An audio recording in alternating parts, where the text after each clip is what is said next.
Good, so we are going to talk about automation. We're going to, I know that Peter did a session yesterday, but I'm going to talk it about a different way.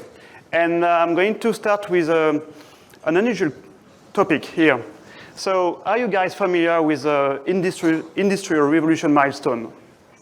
The first one I want to mention is in 1913, Ford introduced the first assembly lines. So what the guy did is that he observed how to build a car and position man and tools at the right place to optimize the production and make it more efficient. Then, in 1961, General Motors introduced the first robots in such assembly lines to do repetitive tasks. So my point here is that this kind of evolution allows to optimize the process that you know today and create new one. And if we have to, if a new factory has to be built up, well, it will use assembly line for sure. It's not, it's just a fact. And I do believe that automation is somehow quite similar with what we just mentioned, and will be soon unavoidable for networking. It's going to make your network more easier, more efficient. It's going to provide you new perspective. The only issue is that, as Peter mentioned yesterday, despite the high potential, there is many people quite afraid of using automation. And when I talk with some partners, I mainly get three reasons. The first one was, well, you know, vendor is already providing a web interface. What should I use the different tools? The second point was, wow, automation looks great, but it's for big network. I'm doing small networks, that's not for me. And the last point was what Peter mentioned yesterday, is that we as network guys, we don't have specific development skill or system skills. And so, yes, indeed, automation involves API and scripting, so that can be a bit scary. But I would like to address these 3 points, and after that, going to how to create an automation process with you. So the first point is, the clicking thing doesn't work. Yeah. So why not just using the vendor interface?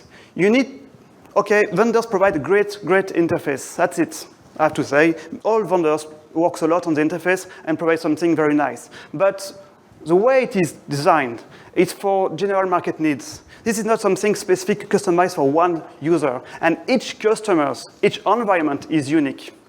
Automation is a fun way for you to be able to finely tune a system and make sure that it will match with the environment. And you have to consider that vendor GUI is something very efficient, but some kind of ready-to-wear models. If you want to do something very specific, tailor-made services, automation is your friend. The second point is about what API can do exactly, what automation can do exactly for you. Please. So, in few words, it's going to allow you to reduce the cost. Or can do that. It's going to be able to help you to spare some time because you'll be able to, on specific repetitive tasks, to use script. You're going to avoid human error. We are all human. We all do error. I do error a lot. But once you create a process, automate, you'll be able to make sure that you will skip this kind of error, and you're going to spare some time. And also, your different kind of configuration will be some kind standardized. So when you need to troubleshooting, when you need to go on a specific site, well, it will be easier for you to find your mark and identify what's wrong. The other point is that you're going to be able to create new use case, something that was not possible until now. And you're going to be able to create features, points that can help you to differentiate yourself from the competition and add some added value to your customers. So automation, could execute very simple tasks. Keep that in mind. Even for smallest network, you'll be able to just replace the simple repetitive task. Let's say that you need to check the error rate of an APs, of a group of APs, 20 APs. And you need to do that 1 time per hour. You're going to do 1, 2, 3, 4, 5, 10 clicks, I will say, to get information for 1 APs. And then 200 for 20 APs. So being able to execute this kind of task automatically will spare you a lot of time, and it will help you a lot.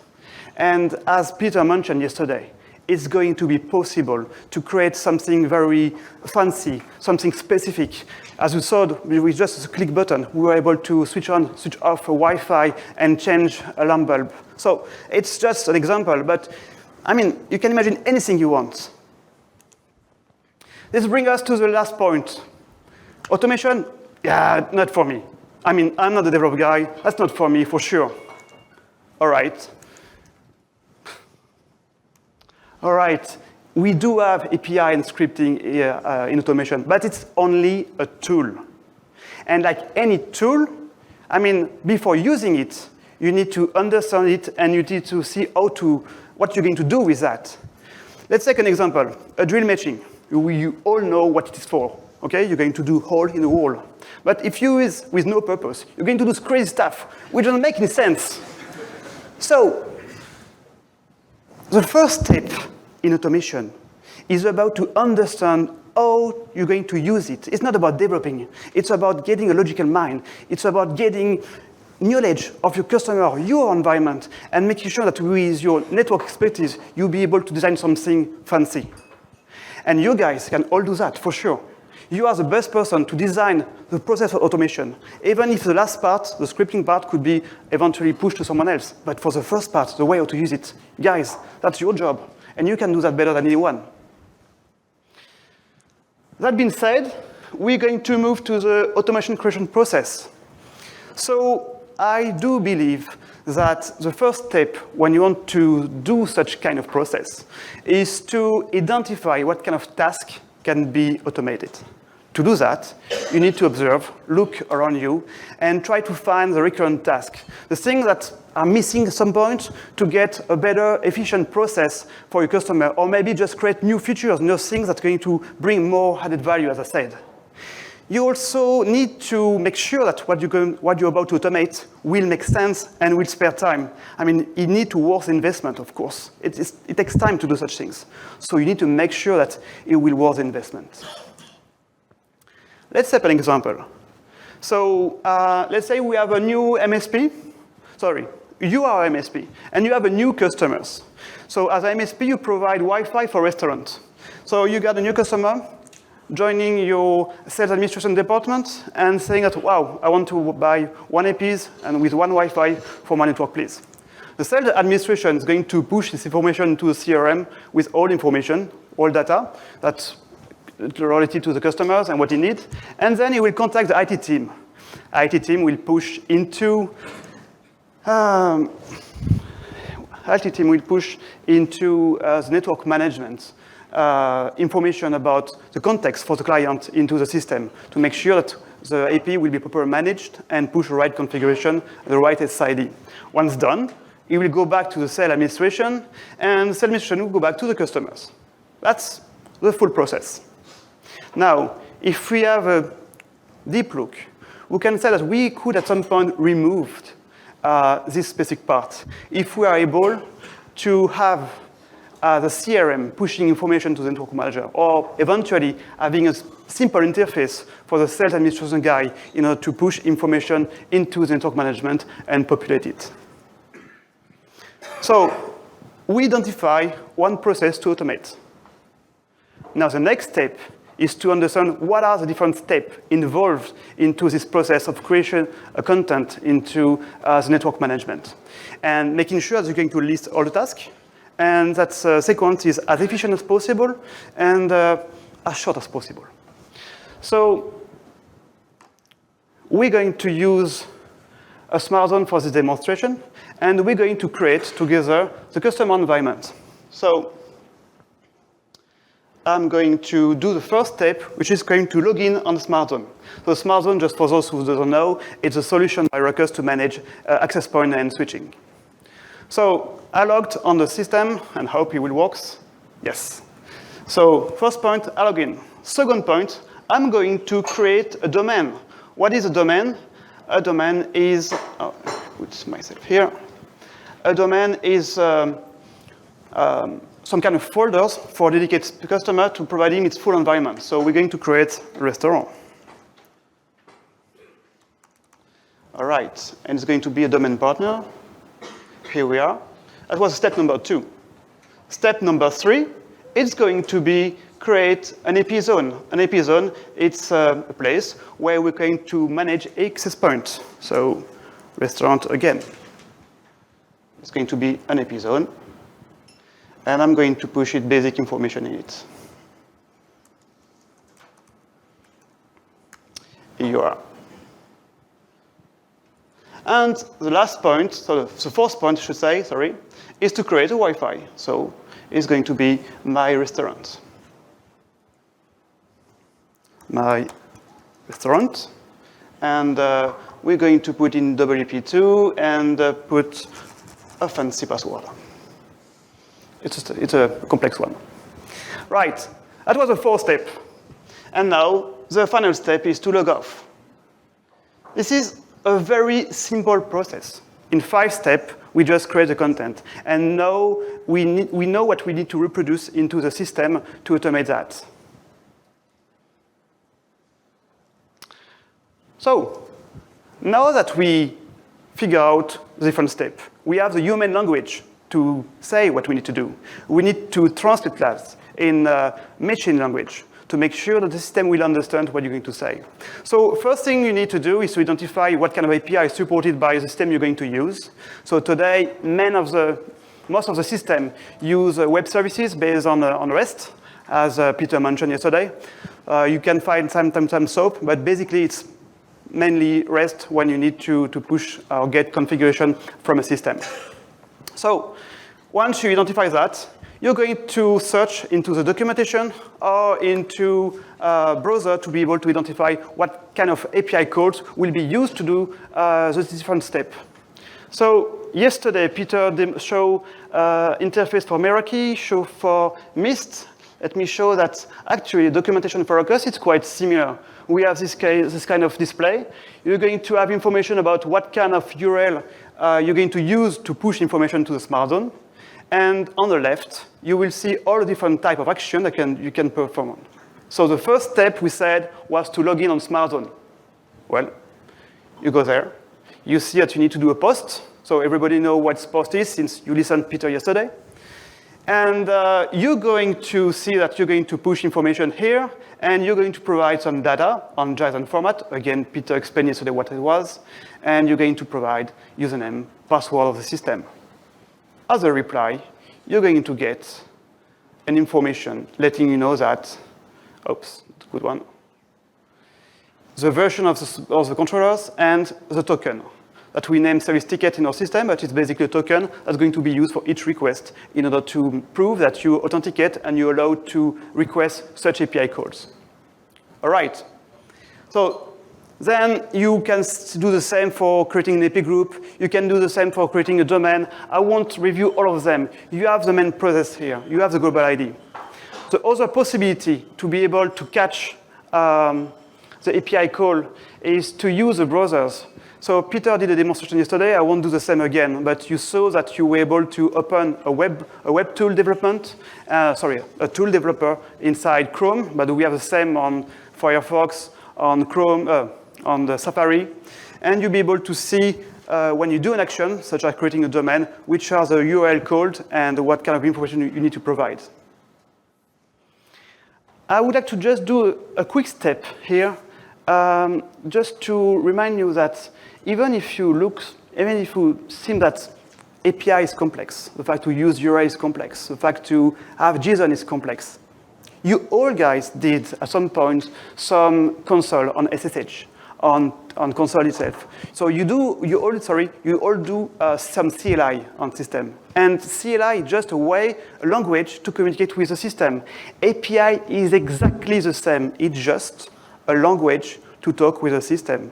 And the documentation is, at some point, some kind of dictionary to help you to translate human language to machine language. So it's actually not that complex. We identify what are the calls that are required to do the 5 steps. So login, create domain, AP zone, Wi-Fi, log off. Now the next step is to reproduce that with Postman. So you had a demonstration yesterday about what is Postman. Here again. Basically, you are able to create some collection. Here on the left, you have the different collection. And you're going to be able to have a request for each of the operations. So login smart zone, as you remember, it was using this specific URL, and you provide information about the user you want to use to connect on the system. And once you do that, you will get a reply back from the system giving you the version of the smart zone and also the token that you're going to be used for the other call. That's it. That's not more complex than that. You have then create a domain, create an epi-zone. Each time I just did some copy-paste from the documentation. It's not more complex than that. And I put all of these tasks one by one from the task 1 to the task 5 I just mentioned to you a few minutes before. Once you did that, the next step is to understand what kind of variables need to be changed each time you're going to call the automation. So you're able in the system to specify into the collection some information. I mean, each time I'm going to call the system, I don't want to have the same partners going to be created. So I need to be able to customize that. And this is why you do have variables with in your system. And here I have WLPC live for the domain name, WLPC epi-zone live for the epi-zone, etc.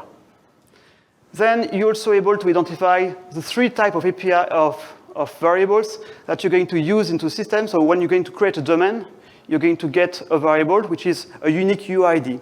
That's something very important in automation to understand, or I should say in API.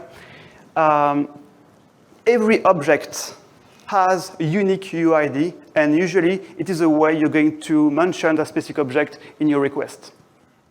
So if I go through all by one, I did the first one, I generate a token. For the second one, I'm going to post it again, and we're going to create a domain. And here's the numbers for the domain that I'm going to store and to use it when I'm going to create my epi-zone.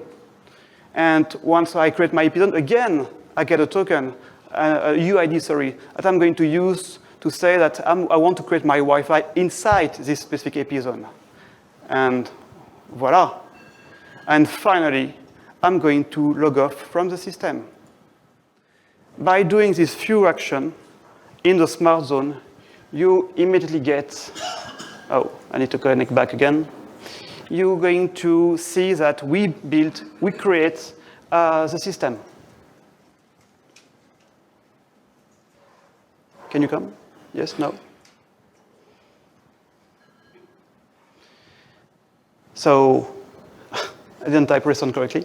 WLPC live, epi-zone, and in it, we're going to find the Wi-Fi we just created. That's it. That's more complex than that. That easy. Exactly, thanks. So, next step is, that's funny stuff you can do with Postman, is that once you created this kind of script, you're also able to sequence that and keep it for later on. Let's say that I'm going to change my variables to create a new one. I just should change it here. Here, that's it.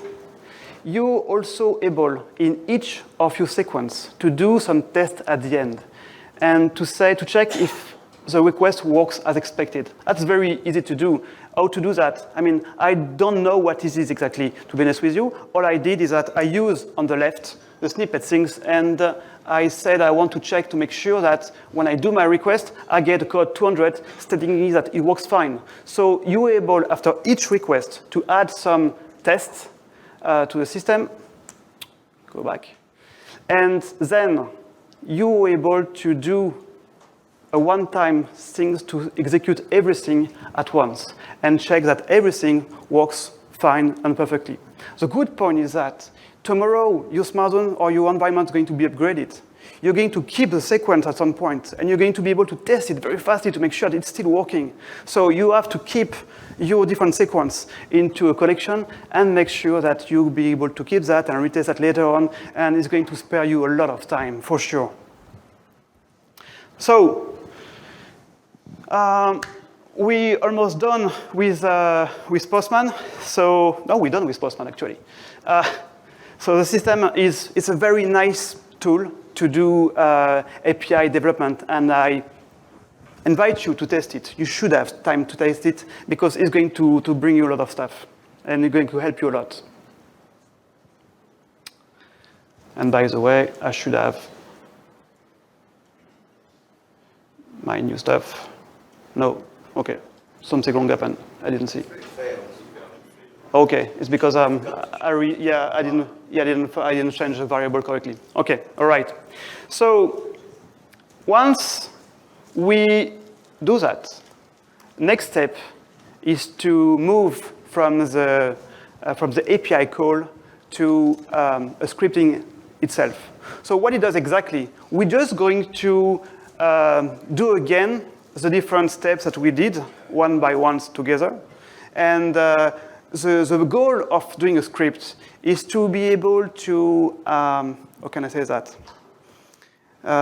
It's like doing with Postman, but you will also be able to work and interact with the users to display information, but also to get information from him. So the first question is, what kind of language do you need to use before when you're going to script? There is mainly 5: Python, Ruby, PHP, Java, and JavaScript nodes.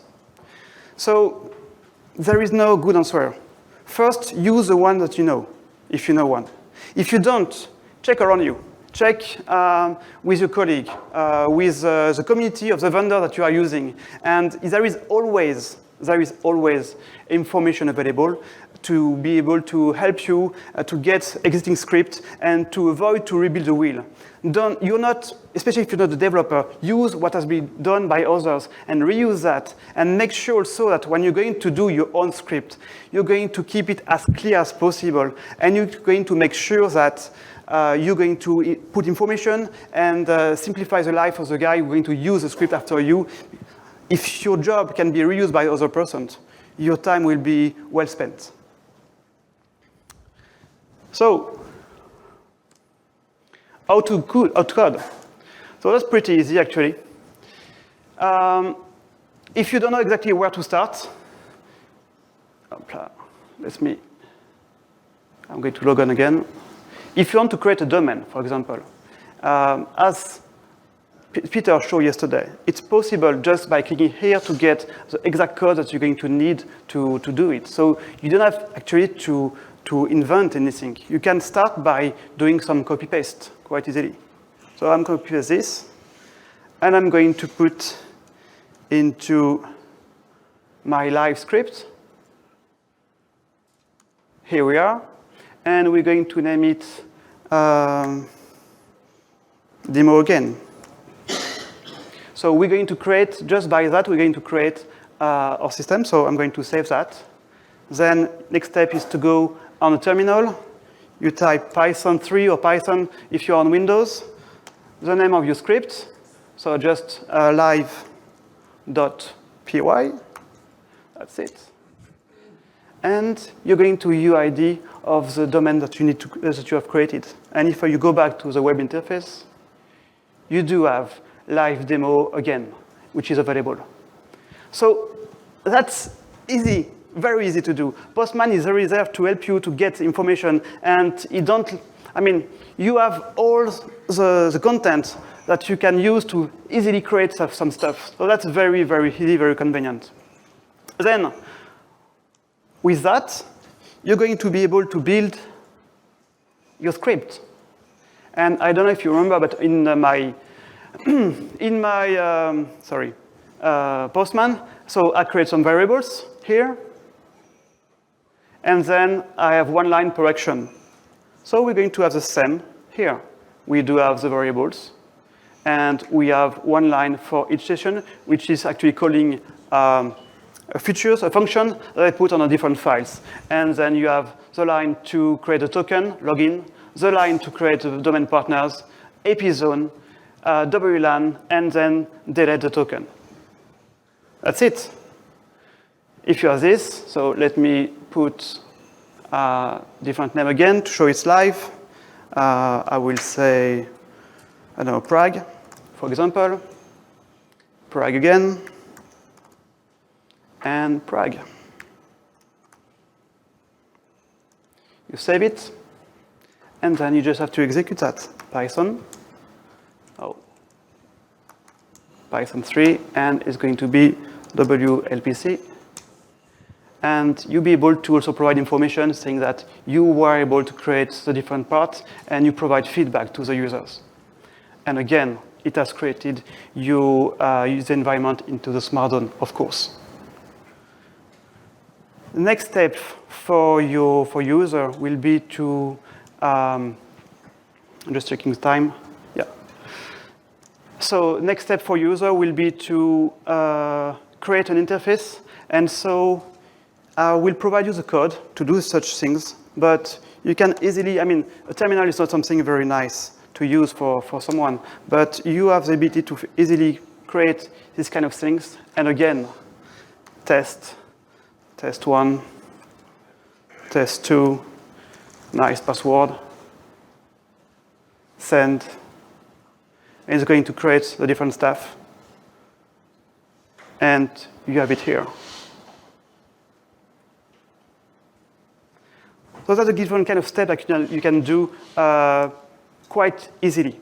So if I have to summarize, when you do create a process of automation, you first need to identify what you need to automate. Define the optimal scenario. Investigate on which API you're going to use. Reproduce scenario with Postman, and then script it. And that's it. That's pretty easy. You have a QR code there. I will also provide the content, of course, at the end. But you're able to just scan that. Only the 10 first will be able to do it. I'm kidding. You'll be able to have access to a Dropbox files where you're going to find all the scripts, all the Postman collection, the presentation as well. And I'd invite you to test it. Play with that. I mean, automation is your friend. Don't be scared of it. Use it. Thanks for your time.